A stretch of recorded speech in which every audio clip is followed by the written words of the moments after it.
Hi, everyone. Give everybody a chance to jump on this live. Give everybody a chance to jump on this live. How is everyone tonight?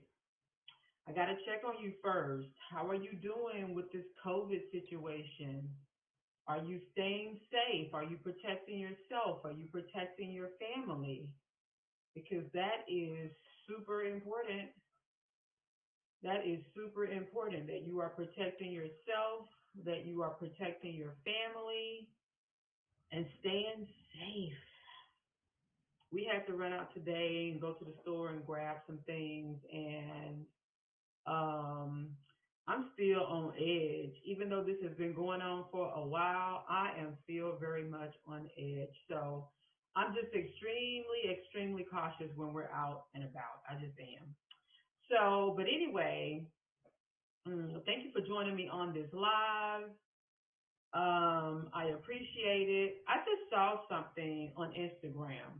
I know a lot of you, we pay attention to the shade room, and whenever they pop up with a story or whatever, we get to see what's trending or what's going on, whatever the case may be. Um, so let's see.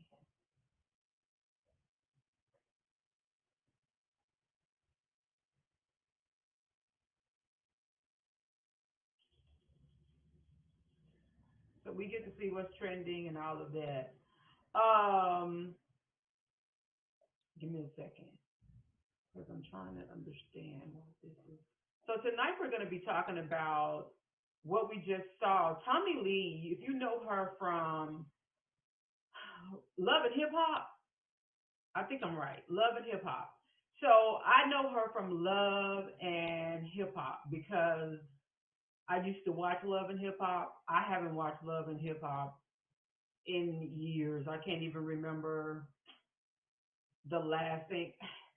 Trying to think what I hadn't watched it in a long time. The last time I watched it was that Mimi, Stevie J, situation, Jocelyn. I watched a little bit of Tommy though because I remember she was dating Scrap, but not Little Scrappy, not Little Scrap.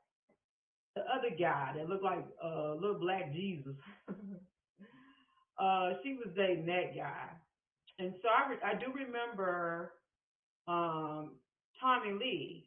I think at that time she had a few things going on, drinking, things like that. Um, you know, some little fighting and stuff or whatever. But I do remember her from the show Love and Hip Hop. How many of you know the show Love and Hip Hop? Um, it's a reality TV show. And I think that was the first time, I've ever seen her. Um, and so that's where I know her from. Beautiful black queen. Um, you know, it really gets on my nerves.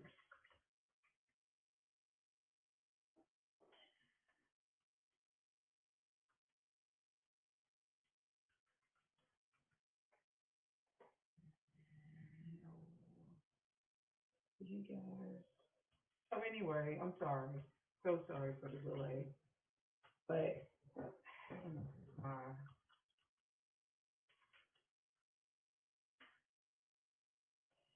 right. So Facebook gets on my nerves. So anyway, Tommy, she was on that show. Nope, I don't want to do that. Just forget it. Okay.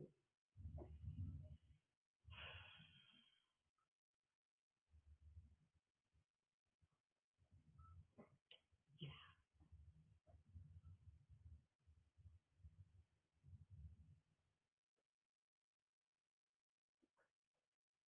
really. This is the right password. I use it all the time.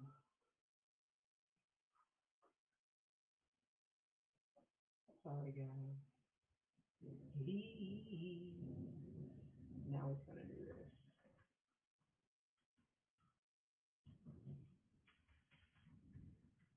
Sorry, I'm the worst going live person. I can't even get on. All right, so can't respond to you guys because it won't let me log into any one of my Facebook accounts, and I don't know why it, it does it. I don't even know why I won't just keep my Facebook pages open, but it doesn't. So anyway, watching, looking on the shade room, because I like to be entertained too. So I look at the shade room. It's part of my feed or whatever. So looking at the shade room, and here we go with Tommie from Love and Hip Hop and her daughter going back and forward, about apparently her daughter's pregnant, and so I think her daughter was trying to out her and say that her mom was trying to make her have an abortion. Now, I'm not here to speak on who should get an abortion, why you should or why you shouldn't get an abortion. I'm not even here to comment on that because I have my own views on that, and that's not what I really want to talk to you guys about. What I really want to talk to you guys about is the fact that,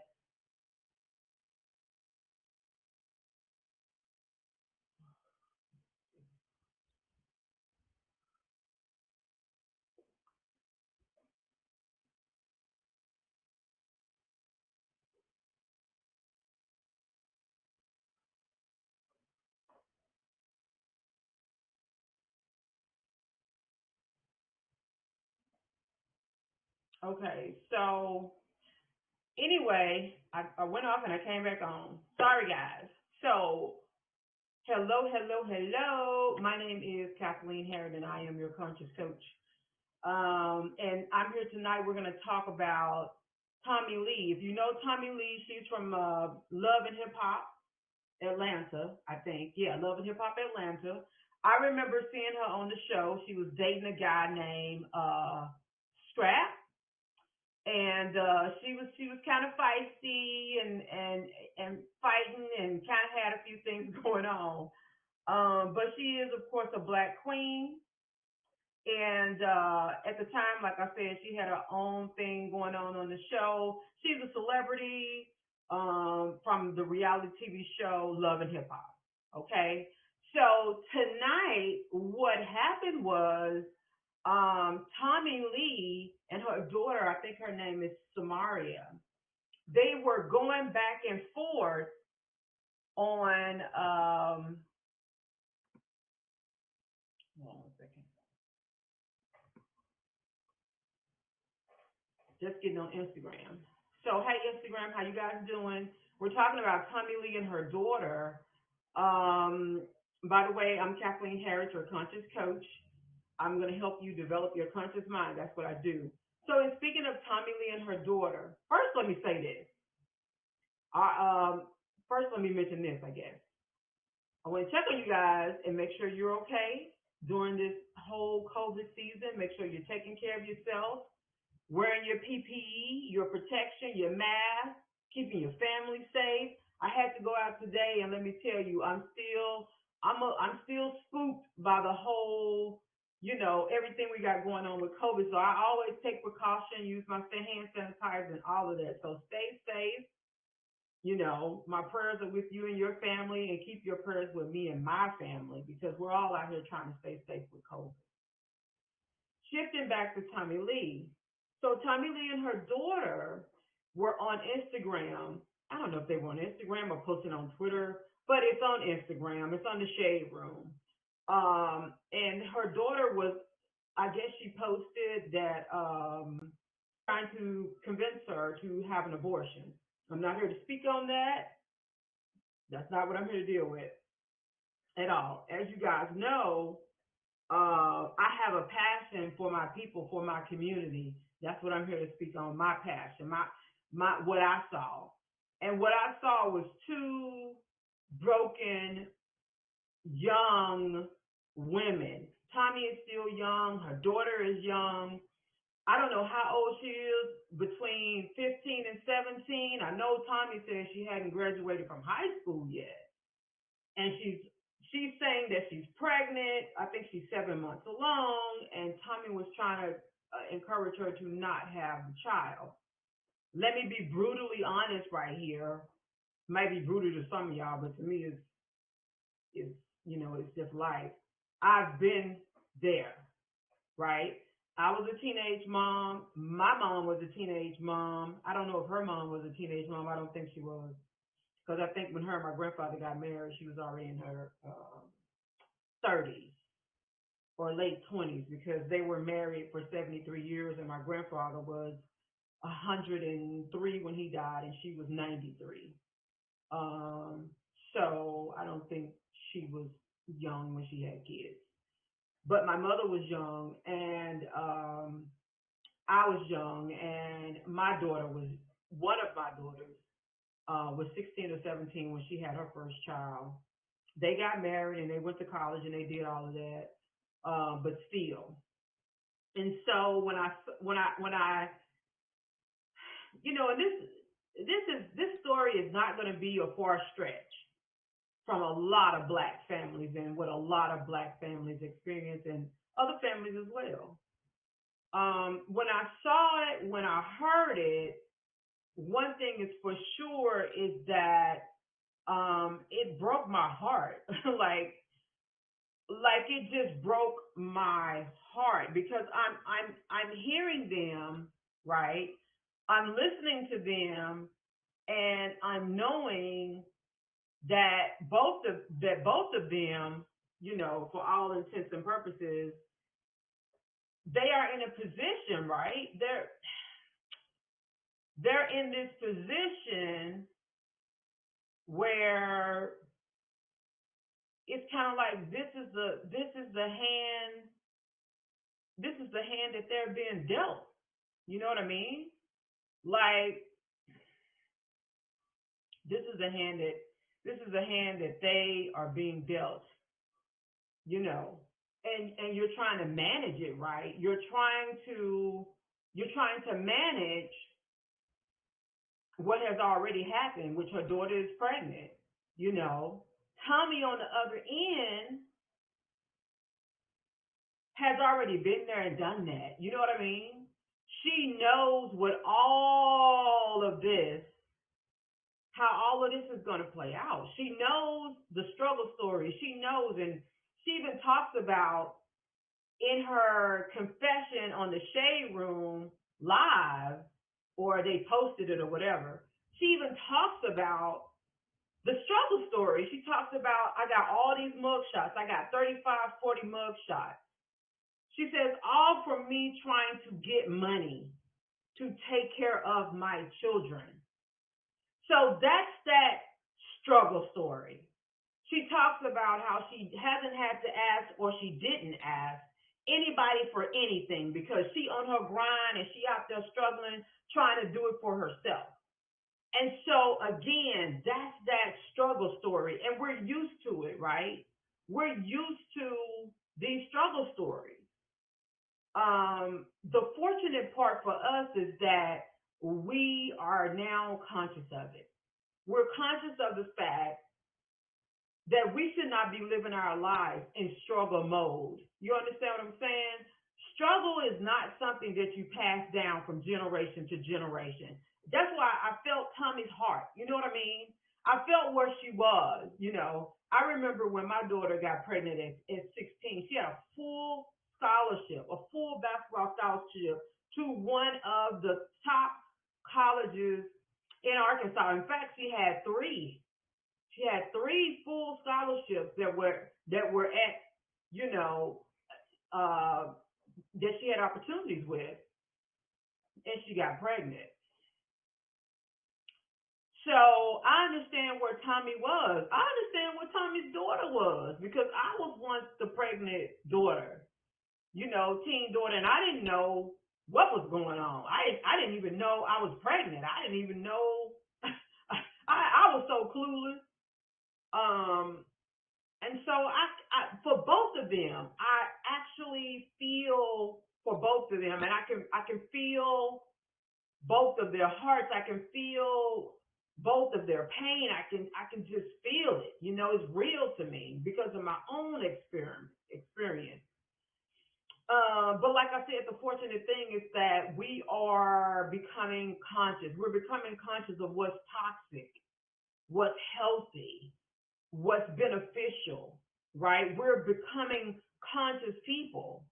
And so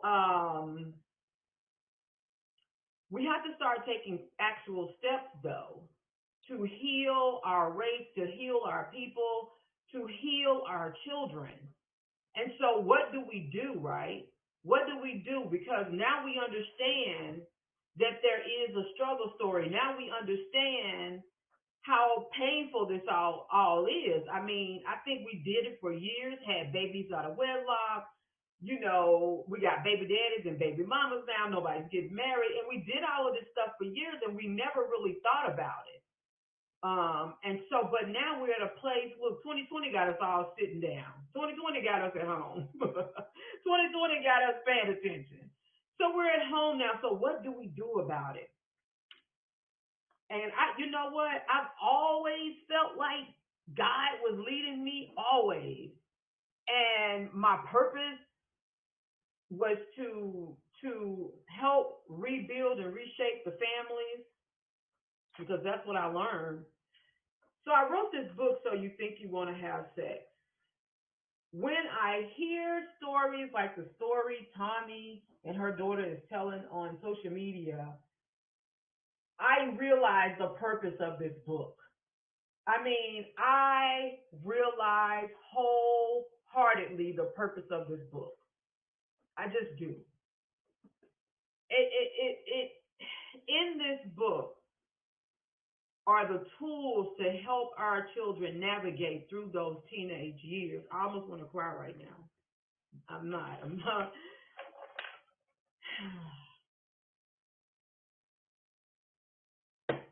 I'm not. Because our children are struggling. They are really, really struggling. I remember when I was young, I was struggling, right? Didn't know what I was doing, didn't know why I was doing it. I had so much hurt, I had so much pain, I had went through so much, and I didn't even know me. I hadn't even figured me out. I didn't know what I wanted to do with my life. All I knew was, look, guys were after me. They were after me. Grown men were after me. I mean, people close to my family, supposed to be my family friends, were after me. Pastors were after me. All these people. And we keep living in this world like it ain't real, and it's real. It's just real. It's just, we can't, look, the longer we run from it, the more it's going to attack and achieve in our lives what we don't want it to achieve. And so I remember being young. I remember because I didn't have a father in the home and we lived in the project. And that was a disaster in itself. I mean, I could barely walk around the corner. I could barely walk down the street. And so when I hear the story from Tommie and her daughter, it just resonates so deep. I can relate. I understand where they both are with these broken homes, dysfunctional homes, and all of that. But what do? We have to agree to do something about it, right? That's the part we keep missing. I can rehash my childhood. I can tell you my childhood trauma. I can tell you this place that I'm coming from, this place of pain, this place of indecision, this dark place. I can tell you all of that. I can tell you I was sexually abused. I can tell you I was verbally abused, physically abused. I can tell you all of that stuff. I can tell you I had to fight every day. I can tell you how hard and how horrible my childhood was. I can tell you that we were so poor. My daddy was not taking care of us at all. We were so poor. This is a part of our struggle story. We were so poor. We went to the city dump to pull aluminum cans out of people's garbage to take to the recycling place so we would have food on the table. I'm telling you, I completely understand the struggle story. So when it comes to Tommie and her daughter, I feel you. But how do we end these struggle stories? That is one of the things that my book focuses on. It focuses, so you think you want to have sex. It focuses on helping our teenagers because when there's a parent missing in the home, when there's a financial struggle, they can't get Jordans. They can't even get a pair of shoes from Walmart. I remember one time I had to take my daughters to the Family Dollar store, and the shoes, in my mind, I want to say the shoes were $4 a pair. I didn't even have $8 to get both my daughters who were in school those little white shoes to wear to school, them little white no-name shoes, fake kids. I didn't even have $8 to bless my daughters with a pair of shoes to wear to school. I didn't have money for school clothes. I ended up getting evicted. It was a mess. So how do we end these struggle stories, right? That's in the book. The main thing I want us to do, as we're living in this space where most of our children are at home, we don't know if they're going back to school or not. I don't have school-age children. My children are all adults. They're all working. They're doing great in my estimation. I tell people they don't ever call and ask me for money, so I imagine they're doing pretty good. Thank God. But the question is, at this point, our children are home. We have to hear their cry. We have to hear their cry for help, and we have to help them, right? We have to help them. This book, the top 3 things it's going to do is help us end these struggle stories, because the struggle stories are real. We all know that if your child has a child, when your child is a child, then you're going to be responsible for that new child because you're making the money. The kid's not making any money, okay? Even if they get food stamps and they give them a TANF check and all that kind of stuff, look, you still got needs that they cannot meet on their own. So the family then has to step in and assist. So then you're taking money out of the family's budget that was already a struggle, and you're putting money there. Let's just say you're a millionaire and your teen daughter gets pregnant. You're still having to shift and make adjustments, and you're still having to take money out of the home. So it's still affecting the family. And I want to point out that even if your child is having sex already or your child already has a child, this is still a good book because it's still going to break the struggle stories, number one. It's going to create a bonding relationship. That's important because you have to have a bonding, a relationship in order for your child to trust you as the influence in your home and as the leader. So you're going to have to create these bonds. And with this book, I help you create these bonds where your child learns to lean on you as the authority or as the leadership in the home. They learn how to trust you, share information with you, things like that. Number 3 is the opportunity to plan for their future. Oh, I cannot cry. No, no, no. I will not. Our children are not getting the opportunity to plan for their future because before they can even figure out who they are, what they want to do with their life, and have an opportunity to grow, they are being bombarded with sex. They are being bombarded with images of sex, kissing, hugging, touching, all kinds of stuff. We already got them dressed up, talking about look at that pose, stick your hip out. What I do with my granddaughter, her dad, her mom, everybody else can do what they want to do. When she comes here and she poses for a picture, I immediately tell her to remove her hands from her hips and to stand there like she's 5 years old. Guess what she does? She puts her hand down and she smiles. She gives me that ting, that cute little smile. I don't need you to turn your butt. I don't need you to stick your hip out, baby. You're just a baby. That's all. You're a baby. All that ain't necessary. The book talks about that as well, how we over sexualize our children. We need to help them plan for their future. And it's hard to plan for your future when you're already having conversations about sex. There are so many things out there for our children to experience. I hope we take it seriously that they need help. And I hope we take it seriously that we can help them. I don't think we understand that. I don't think we understand our position. I don't think we understand how strong we are. I don't think we understand how we can shift all of this. I don't think we understand how great we are. I don't think we understand our level of intelligence. I just don't think we understand. I don't think I don't think we got it yet. I don't think we got how far we are. I don't think we have it in our mind that we can literally change the trajectory of what it means to be black. Black, black, black, black, black, so black on black, black. Woo! I love us. And that's why I wrote this book. Woo! I'm going to cry again. I'm so emotional. I don't know why.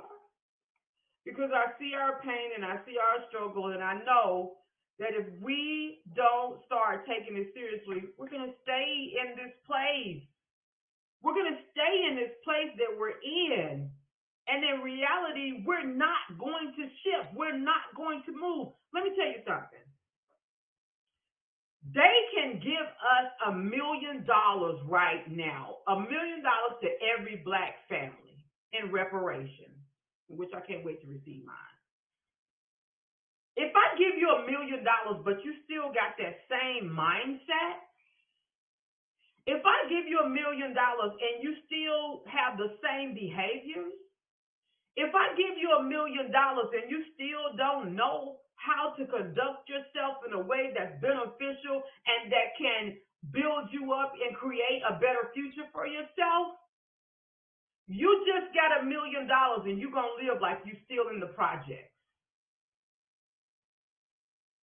You understand that? We're talking about a mental shift that has to be made in order for us to reach new levels and new heights and enjoy prosperity in the way that we are supposed to. So looping it back around.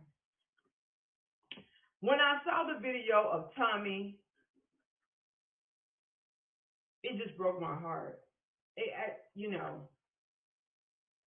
It didn't make me relive my past and all that. It made me think about how this book can change the future for us and our children. So you think you want to have sex? Get this book. Get this book, I mean it. August the 15th is the release date. You can pre-order it now. But that's the release date. You need to get this book. I'm going to leave you guys with that. Thanks for joining me on my live tonight. I appreciate it. I am Kathleen Harris, your conscious coach. I am the author of So You Think You Want to Have Sex, The Conscious Mind Guide to Increase Sexual Responsibility. And I love you guys. Take care and good night. If you have any questions, comments, would like to do a live with me, podcast, radio, TV, virtual conference, virtual class, or anything like that, video, let me know. Let me know. Because I am so ready to have these conversations. I am so ready to have these conversations. Again, thank you for joining me tonight. I am Kathleen Harris, your conscious coach, and you have a great evening.